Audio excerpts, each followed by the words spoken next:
እርጋታ የተሞላ ስብዕና ይኑርህ። ጓደኛ ሚስጥር አትግለጥ። ለሚወድህ ሁሉ የታመንክ ሁን። ወደ ጭቅጭቅና ንትርክ የሚያስገባህ ነገር ተጠበቅ።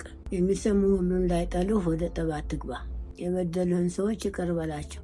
የበደሉህን ሰዎች ይቅር ማለት መሸነፍ ሳይሆን ፍቅርን ማስተማር ነው። ለሰይጣን በቀር ምንም ጠላት አይኖርም። የሰዎችን ስህተት አትመራመር። የባልንጀራህን ኃጢአት አትግለጥ። የባልንጀራህን ውድቀት ደጋግመህ አታውራ።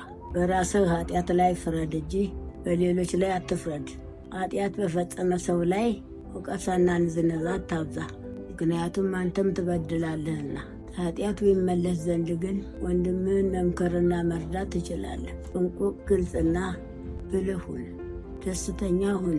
ሰላምታ በፈገግታ የታጀበ ንጹሕ ይሁን። ንግግርህ የታረመ በጨው እንደተቀመመ ጣፋጭ ይሁን። ቃሎችህ የተመጠኑና ሁሉም የሚረዳቸው ይሁን። ተስፋና እምነትህ እግዚአብሔር ይሁን። ይህ ቪዲዮ የሚያስፈልጋቸው ሰዎች አይን እንዲደርስ ሼር፣ ኮፒ ሊንክ፣ ሪፖስት አድርጉልን። እንወዳችኋለን። ተባረኩልን።